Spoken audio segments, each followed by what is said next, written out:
Welcome back to Apex Alchemy. Real quick before we get into the video was not about these three knives, but I just wanted to touch base. I carried the Morris Strider this week, and it's been a great carry. I haven't used it for a lot of hard work or anything, but I have used it a little bit, and it's used great.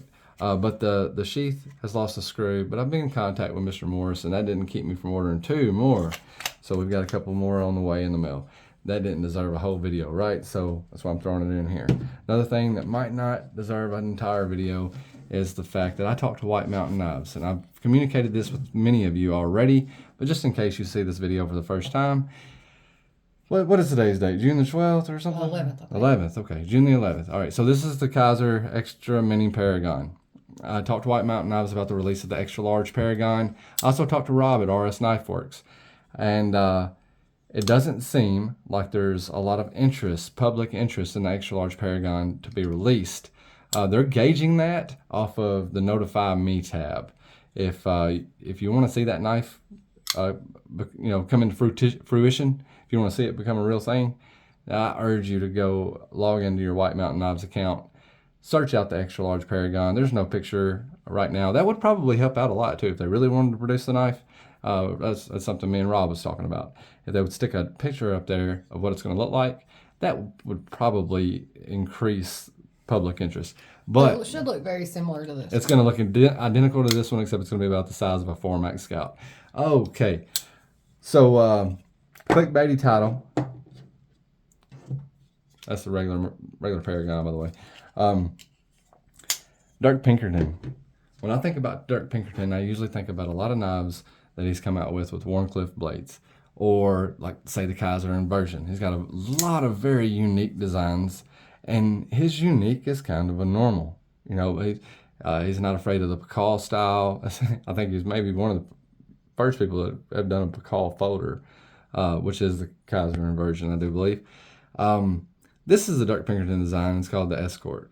And hopefully that thumbnail, when you saw that Richlite material, which is a paper micarta. Paper micarta is not usually what am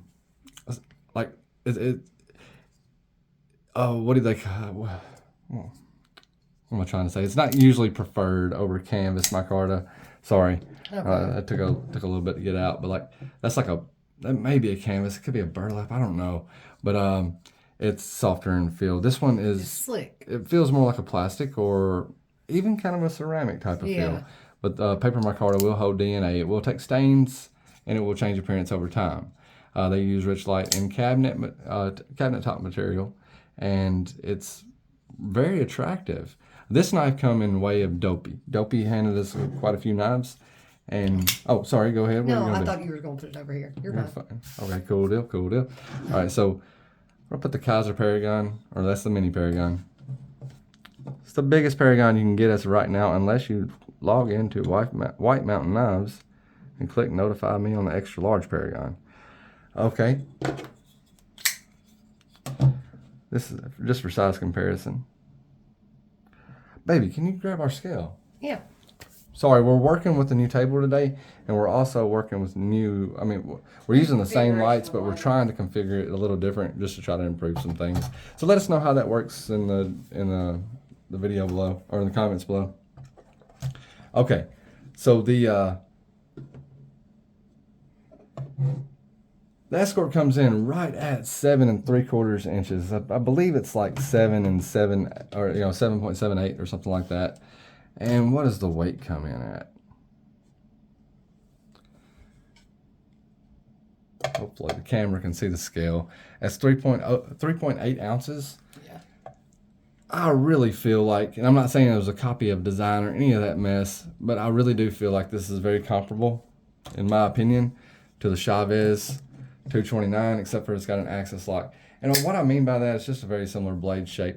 It's not a very similar grind. The grind is very different. But I do see the similarities there. There are some similarities there, right? I mean, the Chavez is more aggressive in nature, but I do because I love carrying the Chavez. I really feel at home with this knife. It's just it's like half the weight. Yeah, this one's This one's hard to finger flick with the fuller, but you can reverse flick it with your middle finger if you want to. But it's like I think they call it the clutch lock, which is very interesting because I think, if I'm not mistaken, Kizer has a knife called the clutch, and it does not have a clutch lock. So it's kind of interesting. But yeah, it's a very similar carry to the Chavez. The thickness of this Chavez, and It's much thicker now. it is much thicker now because I've got the contoured scale that Dave did. But it would be really comparable with to the G10 scales that if it had the originally came G10 on. scale on it that it originally came with, it would be very comparable. Just kind of side by side in hand. Mm-hmm.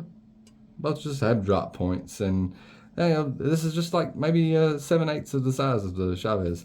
So I really feel like I'm gonna have to pick one of these up. I love it. It's in 154 cm steel. It cuts great. It's very slicey, very thin behind the edge. Got a very thin blade stock as well. It's a .12. It's got the good jimping that I like. Well, it looks like the good jimping, but it's not quite as stoppy. I like the jimping on that knife, but yeah, It's not what I was expecting. Like some of the Kizers, it's like really aggressive stop, even though it's real small jimping. right. But that one you can kind of glide a little more over. Yeah, I can see that.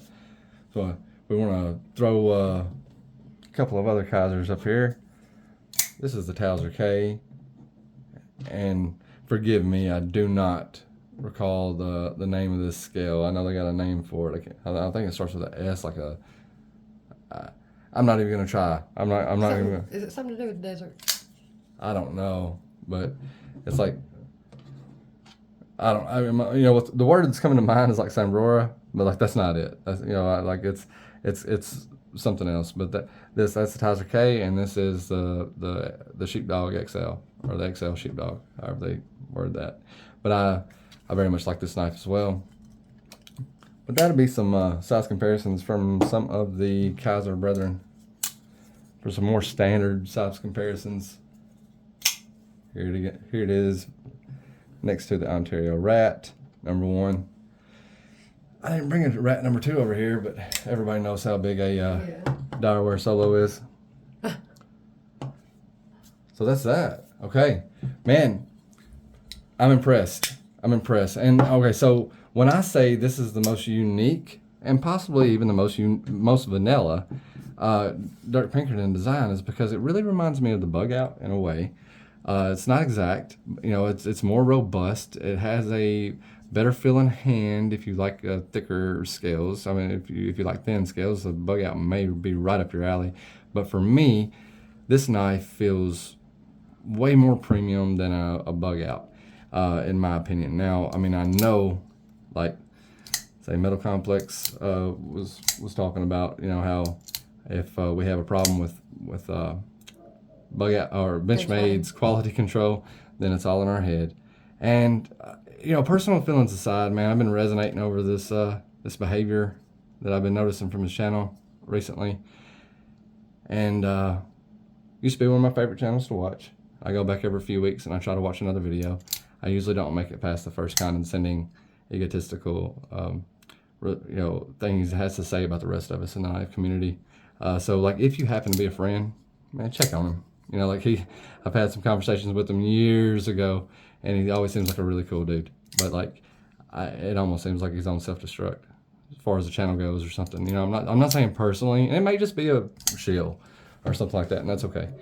But regardless of all There's that, better ways to be a shield than be condescending to everyone. I wouldn't know. I'm not trying to sell anything to anybody. I'm just trying to give my thoughts and opinions on whatever I have around. But man, it's also about the same size as this Morris, and the other two Morrises that we have. What were they called? This one's called the Strider. The Ogre Toe. The Ogre Toe. That's cool. It's got a Warncliffe blade. And the Colorado. The Colorado. Okay, so those will be coming in the mail eventually, and we're excited to check those out.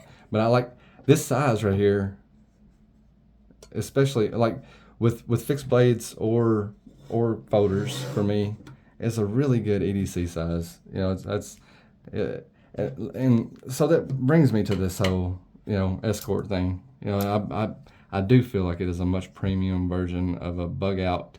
It's very similar in design, and personally, it feels better. Feels the locking mechanism feels more better. stable. If you take this knife apart, and which we're not going to do, it doesn't belong to me. I do have permission to do so, but if we take this knife apart, we could adjust the springs. There's 4 or 5 holes right here, and we could adjust the tension, the omega spring as it is. It's probably not called an omega spring on a Kizer, so forgive my terminology. I was a Benchmade fanboy for a long time, so I know Axis locks omega springs. That's what I call that stuff. But regardless, you can adjust it to adapt for your liking. Yeah, for your personal taste and your. And does this one come down like if you pull just on one side? Yeah, it does. Like, I think the only Benchmade that I've handled in recent years that will do that just fine is like the Adamas. But I don't have any Benchmades anymore. Like zero. I don't own a zero. I don't own a single Benchmade anymore to compare any of that stuff to, except for that broken 940. I still have it. Okay. Any final thoughts? I love it. No, I mean it's simple. It like easy to use. Yeah, and it's kind of vanilla, but that's very unique for Dirk Pinkerton. So I mean that's kind of where I was getting at with the thumbnail that you'll see. I just, you know, his designs are usually out of the box, and so like to you can see look at this something. one and not, if you didn't already know. I had no idea Dirk Dirk Pinkerton designed this knife. Pin it down as one of his designs. No. And I very much respect like a lot of Dirk's work. I do not own any Dirk Pinkerton knives. It's not personal. I just don't own any of them right now. I'm not usually the type that gravitates toward the Wharncliffe and the sheep's foot and stuff like that. But I am starting to pick up a liking for them, especially after Courtney's Roxy experience. That knife has really turned me on to some Wharncliffe. You know, it's such a useful utility blade. Mm-hmm. So I think I may be picking up some more Dirk Pinkertons in the future. But I think the first one I might have to get is this one. It just doesn't. I mean, like even the axis screws, or the screws to the axis lock, what you have access to on the outside of the lock is more pronounced. So like it's easier to grab a hold of it. The bar is way more stable than any axis lock I've ever held. I don't know, man. I think it's a home run. I believe we're going to be, you know, beating a dead horse, just keep on talking about it. But maybe one thing that I would have done, or I might have considered doing different, was like, well, it's probably T10, maybe a T8. But like you got screw holes on both sides, so that's gonna require you, like, you know, it may require you to do that. Like the Chavez has it too, but one side locks, so, or not really locks, but it just kind of stays in place. Yeah, it's not free spinning. So you can always like take this knife apart without using 2 Torx. So we have been out of the room for too long, and our dog is starting to let us know it's time to come back. So we're going to end the video. And thank you, Dopey. Thank you very much, Dopey. We'll get around to reviewing more of your knives. Very much enjoying the dozen that you passed off to us. We're having fun with them, and the videos will come a little at a time. We very much appreciate you. If you're not subscribed, consider doing so. Please like the video if you like knife content. Let YouTube know that you like knife content. And if you want to see more of us, you can always catch us on the flip side.